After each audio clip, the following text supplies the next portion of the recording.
Amém. Então diga para o irmão que está do lado: não limite o poder de Deus. Para você ter sua resposta respondida, você não pode limitar o poder de Deus na sua vida. Olha como Deus faz. Essa foi a primeira frase que eu ouvi quando cheguei. Estava lá estudando a palavra e eu ouvi essa frase quando a pastora disse: não limite o poder de Deus. Eu estava ouvindo o testemunho do evangelista aqui e citando as escassez da vida dele, no qual ele passou na sua vida, e o que Deus fez na vida dele. Cada um de nós já passamos momentos de escassez na nossa vida, em alguma área da nossa vida. Eu quero dizer algo para você nessa noite: Deus pode mudar e tem poder para mudar qualquer quadro da sua vida, qualquer área da sua vida, seja ela material, financeira, espiritual, emocional, no âmbito de qualquer área. O Senhor, Ele tem poder para tudo isso, para realizar o querer e o efetuar na sua vida. Basta simplesmente que você dê um espaço e não limite o poder de Deus. Hebreus 11:1 diz que a fé é a firme convicção das coisas que não se vê e aquilo que se espera. A Bíblia diz que sem fé é impossível agradar a Deus, e é necessário que aqueles que se aproximam-se dele creiam que ele exista, porque ele torna-se galardoador daqueles que o buscam. Você sabe o que é isso? O Senhor tornar galardoador de você, ele passa a presentear você com presentes espirituais, que às vezes está parado na atmosfera espiritual, pronto para te entregar para você, e você às vezes não recebe.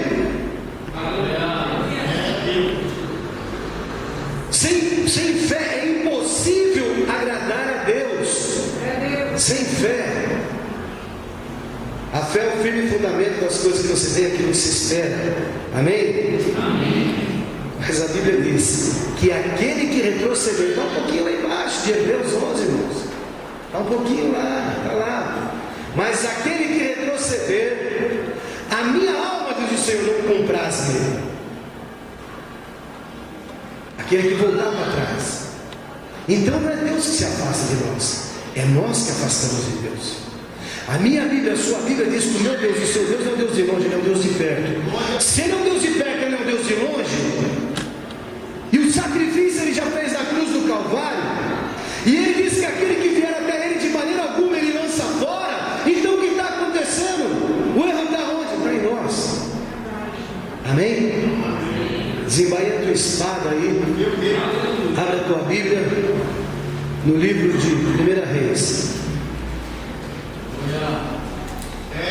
o capítulo de número 17. Aleluia. 1 Reis, capítulo de número 17.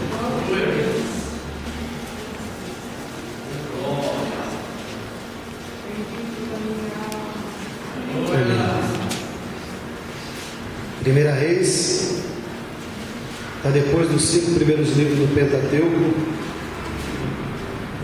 está depois de 1 Samuel, 2 Samuel, 1 Reis, capítulo número 17. Amém? Está no começo da sua Bíblia. Feche teus olhos. Soberano e eterno, Deus de grande poder e grande glória, Espírito Santo de Deus, Pai querido, nesta hora é a tua palavra.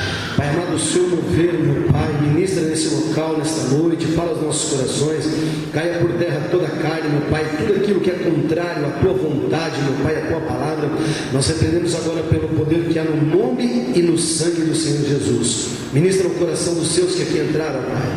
Não permita que estas almas saiam da mesma forma que entrou. Pai amado, de igual modo envia um anjo agora, meu Pai, dentro da casa de cada um. Amarra todo laço, todo impedimento, todo embaraço, tudo aquilo, meu Pai, Senhor amado, que tenta impedir, Pai, Senhor amado, lança por terra, porque o Senhor tem poder, a tua palavra é poder, ela é rema, é vida eficaz, e ministra os corações daqueles, meu Pai, que aqui estão, para a honra e a glória do teu santo nome. Amém e amém, Jesus. Levanta seu dedo indicador, porque o Senhor que está do lado fala: Jesus vai te pegar. Agora fala assim para ele: se você deixar, meu irmão. Amém? 1 Reis, capítulo de número 17, versículo de número 13, diz assim, preste atenção: vai-te daqui e vira-te para o oriente, esconda-te junto ao ribeiro de Querite, que está diante do Jordão, e há de ser que beberás do ribeiro, e eu tenho ordenado aos corpos que ali se sustentem. Foi que fez conforme a palavra do Senhor, porque foi e habitou junto ao ribeiro de Querite, que está diante do Jordão.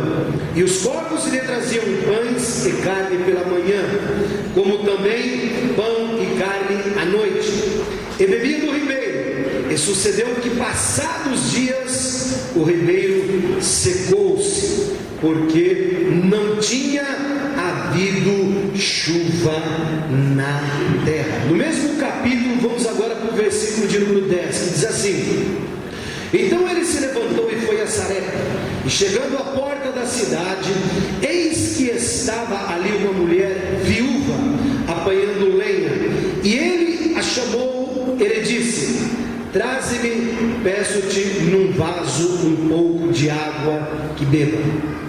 E indo ela buscá-la, ele a chamou, ele disse: traz-me agora também um bocado de pão na tua mão. Porém ela disse: vive o Senhor teu Deus, que nem um bolo tenho, senão somente um punhado de farinha numa panela, e um pouco de azeite numa botija. E vês aqui, apanhei 2 cavacos e vou prepará-los para mim e para o meu filho, para que comamos e morramos. Amém?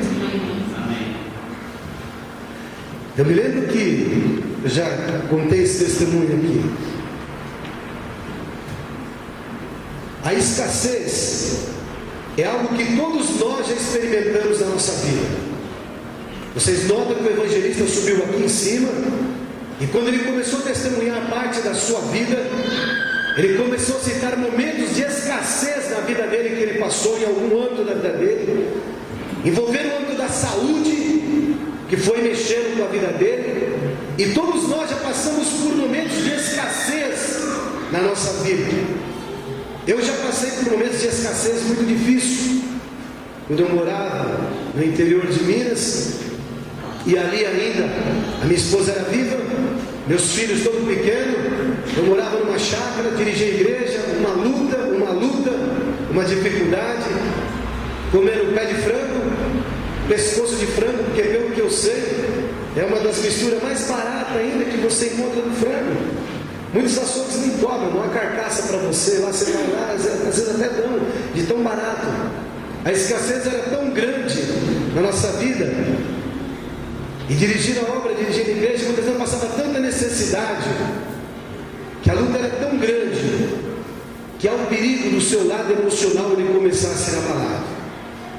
Então todos nós já passamos um dia, ou estamos passando em algumas áreas da nossa vida por um momento de escassez, de dificuldade, e todos nós já experimentamos, e cada um de nós responde de uma maneira diferente. Cada um de nós responde de uma maneira diferente. Às vezes uma situação de dificuldade, de escassez sobre a minha vida, que vem sobre mim, eu suporto.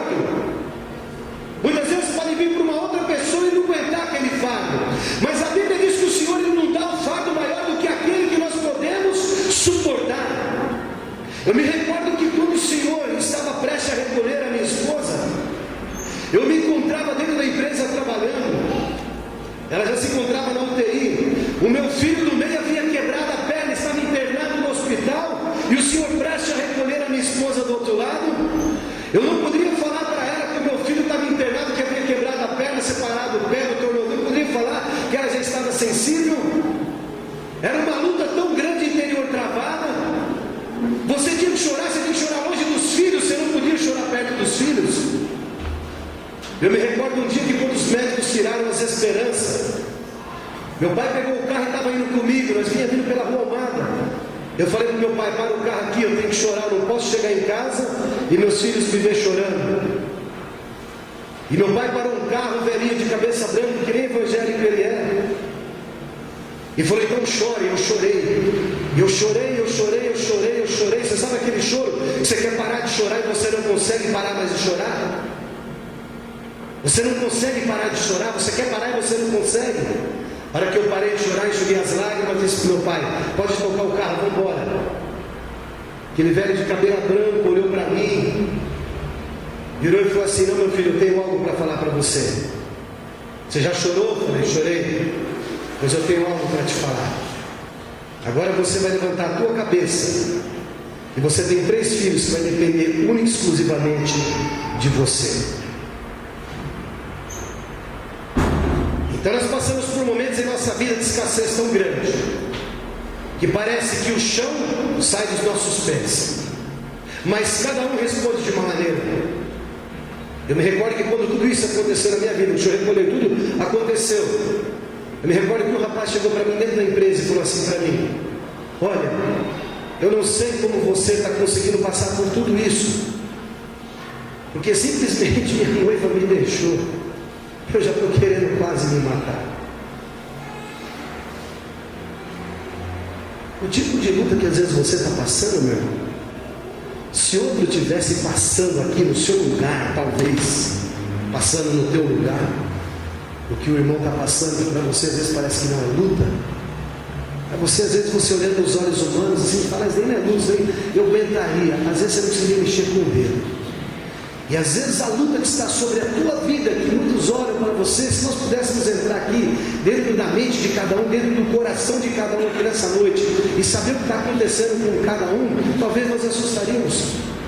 Muitos de vocês já não entraram talvez aqui nessa noite desanimados por essa porta, sem solução. Você levantou a mão e falou: pastor, eu estou aqui em busca de uma resposta, porque eu estou passando por uma escassez, porque cada um de nós ele responde uma escassez diferente um do outro, e pode ser em qualquer área. Ela não acontece só no âmbito material, ela acontece também na diversidade, ela acontece na área da finança, ela acontece no dia a dia, ela acontece como aqui o evangelista subiu e citou aqui na área da doença, nas derrotas profissionais, na perda que você tem, na solidão. Quando você está na solidão, derrotas são coisas algumas que acontecem na sua vida, que acomete o homem e a mulher de uma forma às vezes tão grande, que ele não sabe nem o que fazer. Porém, a pior escassez que pode acontecer na vida de um homem e de uma mulher é a escassez emocional e a escassez espiritual. Quando não tem mais jeito, você acha que não tem mais condição, mas quando a escassez é no âmbito emocional, ela aflige também do teu lado espiritual, ela pode atingir. Nesse momento você tem que saber ter equilíbrio disso.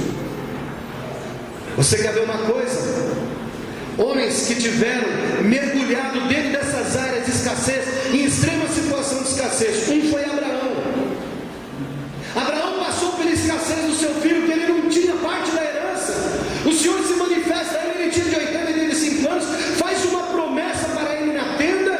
Sara está ali dentro da tenda, ela escuta os anjos, aqueles que vieram falar com Abraão, ouve que ela vai ter um filho na velhice, ela dá risada atrás da tenda, e eles falam para ela: olha, você riu? Ela disse: não, eu não ri. Não, você riu. Mas como eu vou conceder a velhice? Ele estava em escassez, eles não tinham filho. O único filho que tinha era da serva dela, da mucama, que ela falou: Abraão, não tem filho mesmo, Deus está demorando essa promessa, só vai que habita aqui com Agar, aqui você vai ter um filho pelo Ismael. Mas não era das entranhas de Abraão. E o Senhor demora 25 anos na promessa, agora ele está aproximadamente com 6 e poucos anos. Aí ele tem o filho da promessa. Ele passou por extremo momento também de situação de escassez na sua vida. E que não diríamos nós então de Jó, se nós fôssemos falar de Jó? Quando você abre a tua Bíblia, no livro de Jó, capítulo 1, está lá: e havia um homem no país dos caldeus, Jó de balde, homem de reis, servo do mal. Certa vez estava o Senhor conferenciando com teus anjos, veio entre eles Satanás, e o Senhor disse: de onde tu vens? Ele falou: venho de rodear a terra e passear por ela. De rodear a terra e passear por ela. Observaste o servo de Jó?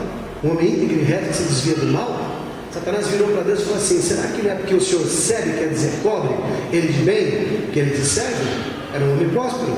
Falou: toque tudo quanto ele tem, para ver se ele não vai te servir. Ele vai deixar de te servir. O Senhor falou: então vai e toque tudo quanto ele tem, só não toque na vida dele, porque a vida dele me pertence. Então nós temos que entender, quando às vezes você é tocado em algumas situações, como nós já falamos, por deserto. Não é assim? Quando você entra no deserto, opa, é deserto por parte de Deus, ou é deserto porque você entrou com seus próprios pés? Qual que é o deserto da escassez que você está vivendo? Qual o tipo de deserto? Lá em Mateus 4, Jesus foi impelido pelo Espírito de Deus, está lá Espírito grande maiúsculo, foi conduzido pelo Espírito para ser tentado. Agora tem pessoas que entram no deserto com os próprios pés, depois fica questionando a Deus. E meu filho foi pregar numa igreja de semana, estava falando para mim, pai, achei uma mensagem tão linda. O pastor estava pregando a respeito de uma coisa, ele falando a respeito quando Satanás, onde estava pregando, Mateus 4, quando veio tentar Jesus, ele citando a passagem, e falou assim, por que pediu para as pedras se transformar em pães e tal? E Satanás levou ele no pináculo de Jerusalém e falou, ó, se atinge daqui para baixo, porque os teus anjos da hora. Que atrativo tinha para Jesus se apinchar em cima do pináculo, transformar a pedra em pães, tinha sim, porque ele era o pão da vida, e ele ia demonstrar poder, autoridade e soberania sobre isso, e Satanás queria que a soberba invadisse ele, então ele pega e fala assim, não, o Senhor disse, nem só de pão viverá o homem, mas de toda palavra que procede da boca do Senhor. Ele estava querendo massagear o ego de Jesus, aí ele pega Jesus, leva no pináculo do templo de Jerusalém e fala, se apincha daqui para baixo, mas peraí, irmão, que atrativo tinha para Jesus se apinchar lá de cima daquele templo e cair, porque os teus anjos está escrito na loja dos seus reis para te guardar, você não se machucar. Já imaginou, na troca, irmão, na troca de um turno de sacerdócio em Jerusalém, no templo, que eles estavam oferecendo sacrifício, vê Jesus se apinchando, os anjos segurando ele, descendo, sem acontecer nada, ia virar uma coisa tremenda em cima de ele, era isso que Satanás queria. Mas aí ele citou uma coisa e falou, sabe, pai, que eu achei interessante? Porque Satanás levou ele, o pastor estava pregando e falou isso, que levou lá no topo, lá do monte, mostrou todo o reino e toda a glória dele, entre aspas, né, limitada. Falou, tudo isso eu te darei se prostrado me adorares. Aí ele comentou o que ele tinha dito. Tem muitas pessoas que estão no topo, meu irmão, mas não foi colocada por Deus, não. Porque Satanás pegou Jesus, levou até o topo e colocou lá no topo, falou aqui, ó, tudo isso eu te darei. Então quando você vê as pessoas muitas vezes prósperos, ímpios, você vê o ímpio prosperando, você fala, irmãos, eu trabalhei com muitas pessoas que eram prósperas demais e colocavam a cabeça no meu travesseiro, donos de empresas, homens que eu convivi com eles, e não conseguia nem dormir, pensando em cifras, pensando em números, pensando em tudo. É assim mesmo. Coloca a cabeça no travesseiro e não dorme. Levanta no outro dia de trabalhar, está quase morrendo, quer saber como é que está, é número, é isso, é aquilo, é bom, se é ação, tudo aquilo. O que é isso? Tem pessoas que estão no topo, mas não é colocado pelo Senhor, não foi levado pelo diabo e foi colocado lá em cima no topo. Mas quando você é levado e colocado por Jesus, a coisa é diferente, meu irmão. A coisa é diferente quando você começa a provar da palavra, foi o que Jesus disse. A parte aqui, pessoalmente, o Senhor está escrito para ele, a palavra era uma profecia revelada na sua vida. Se você entrou aqui nessa noite, com o teu coração contrito, apertado por alguma situação, contrito, está acontecendo na sua vida, fica na posição. Você pode sair daqui diferente nessa noite, se você abrir o teu coração aqui nessa noite. Olha só que coisa tremenda. Onri era pai de Acabe, havia reinado por 38 anos e ele edificou Samaria, esse homem. E agora esse homem morre recolhido em Samaria. Onri, pai de Acabe, morre recolhido, e agora Acabe começa a reinar, e a Bíblia diz, a minha Bíblia, a sua diz, que por 22 anos ele reina em Samaria, e ele faz tudo que era mal perante os olhos do Senhor, assim como o seu pai. Olha o laço de maldição hereditária que já vinha seguindo a vida daquela família. Ouviu, seu pai já havia sido um homem mau aos olhos do Senhor, ele edifica Samaria, ele reina em Samaria, o pai de Acabe morre, agora Acabe, que é o seu filho e sucessor, ele entra no trono, começa a reinar em Samaria, e ele começa a fazer tudo que era mal diante dos olhos do Senhor, ele edifica altar, ele faz tudo e começa a fazer tudo para afrontar o Senhor. Mas Deus levantou um homem no meio, o profeta Elias, e Elias vai até aquele homem. Amados, onde o profeta está, alguma coisa acontece. Olha só, Elias o desvida, o que disse para o rei Acabe, só para você entender a palavra. Olha só que coisa tremenda. Então Elias o desvida, morador de Gileade, disse a Acabe: vive o Senhor Deus de Israel, perante cuja face estou. Aonde estava Elias, irmão? Aonde estava Elias? Diante da face do... Irmão, quando você está diante da face do Senhor, tudo pode acontecer. Olha só que coisa tremenda. Que neste ano, nem orvalho, nem chuva haverá aqui em Samaria, em Israel, aqui neste lugar, em segundo a minha palavra. Você sabe quantos anos ficou essa escassez? Não foi aquele ano não, foi 3 anos e meio sem chuva naquele local. Agora vai escutando, ó. Depois veio a palavra do Senhor, dizendo: vai-te daqui, vira para o oriente e esconda-te junto ao ribeiro de Querite, que está diante do Jordão. E ali sempre beberás a água do ribeiro, eu tenho ordenado aos corvos que ali te sustentam. Foi, pois, e fez conforme a palavra do Senhor, porque foi, pois, e habitou o ribeiro de Querite, que está diante do Jordão. E os corvos lhe traziam pão e carne pela manhã, como também pão e carne à noite, e ele bebia do ribeiro. E sucedeu que, passados os dias, o ribeiro secou, porque não tinha havido chuva na terra. Olha aqui para frente agora. Primeiro ponto: o profeta vai até o rei Acabe e profetiza para ele: olha, segundo Deus do qual eu sirvo e a face da presença dele eu me encontro, eu estou profetizando aqui que durante esse tempo não haverá chuva nesse lugar. Ele foi e profetizou.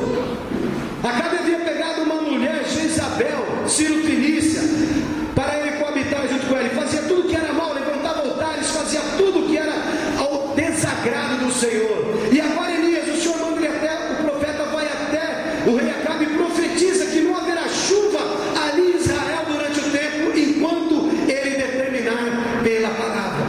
Mas só que acontece uma coisa: o Senhor fala para ele: olha, agora você pega, sai daí, vai para o ribeiro de Querite, fica ali, eu vou ordenar aos corvos que te alimentem, que vai mandar pão de dia, é 2 vezes por dia, você ali vai ter água no ribeiro, papapá. Aí a Bíblia diz que vai passando o tempo, e a água do ribeiro se seca. Opa, peraí, então tem um mistério, a água secou, até o profeta agora também está sem água, e agora? Primeiro ponto agora, Elias passava por dificuldade de escassez também, porque o ribeiro do Querite havia secado conforme a sua palavra. Ele havia falado: não vai chover mais, agora até o ribeiro também secou. Passou o tempo, não tinha mais água, não chovia, não tinha transição, agora o ribeiro se seca. Agora o profeta começa a entrar numa situação, presta atenção, que se encontrava todo Israel, todo o povo, o rei Acabe, já não estava mais chovendo, a escassez agora até ele começava a provar. A Bíblia diz que os corvos já não traziam mais comida para ele, a escassez começou a afetar o homem de Deus também. Você já parou para pensar nisso? Você já parou para pensar nisso também? Que a escassez estava afetando até a vida do homem de Deus também. Já estava chegando nele aquela escassez, ela já estava refletindo de uma forma tão grande que a circunstância que envolvia já estava cercando até a vida daquele homem de Deus. Olha só, veja só que coisa tremenda. A escassez se fez concreta também na vida dele. Se eu e você estivéssemos na pele de Elias, vamos ser sinceros aqui, se eu e você não estivéssemos na pele de Elias, talvez nós faríamos a seguinte pergunta: vamos tirar Elias agora e vamos colocar lá, ribeiro do Querite. Você profetizou, você falou, aconteceu, mas agora está secando tudo, está acabando tudo, nem água no rio tem, nem comida os corvos estão trazendo mais. Se eu e você estivessem na pele de Elias, o que nós pensaríamos? Ou talvez nós faríamos a seguinte pergunta também: por que Deus age assim? Quando nós passamos por lutas e dificuldade, sendo cristão, porque quando você ainda não conhece a palavra, a Bíblia diz que o tempo da ignorância ela não é levado em conta. Eu estava com uma senhora hoje, ela contando que um dia a mãe dela bateu tanto nela, que ela virou, hoje ela é evangélica, ela virou e falou para a mãe dela assim: eu quero que você morra. Eu falei assim: minha irmã, ainda bem que a Bíblia é fiel, que a Bíblia diz que o tempo da ignorância não é levado em conta. Se o Senhor fosse levar o pé da letra tudo que fosse dito, talvez não existiria muita gente na face da terra. Agora, se você estivesse na pele de Elias, qual seria a pergunta que provavelmente nós faríamos ao Senhor? Senhor, por que o Senhor está agindo assim? Quando nós passamos por luta, por um momento de escassez, dificuldade, é a primeira coisa que nós perguntamos: Senhor, por que está acontecendo isso na minha vida? Imagine a vida do profeta. Deus não poderia ter mandado Elias para a casa de algum sacerdote lá de Israel, de qualquer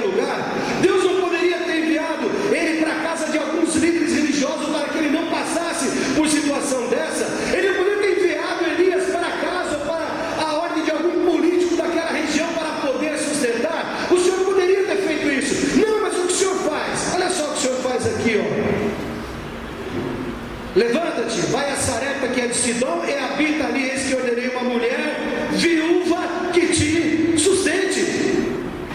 Espera aí, meu irmão, coisa é essa? Olha a escassez de Elias. Elias agora está ficando quase que na mesma situação do povo de Israel, está ficando quase que na mesma situação do povo de Samaria.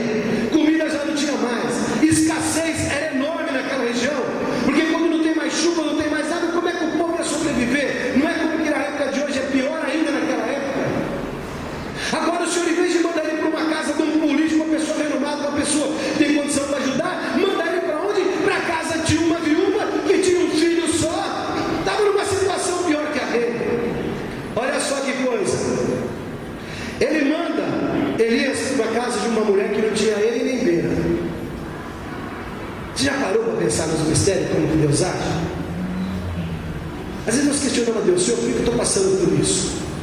Por que eu estou passando por essa luta? Olha só o que ele fez. Ele mandou Elias na casa de uma mulher que estava mais necessitada do que ele, uma mulher mais necessitada que qualquer um em Israel.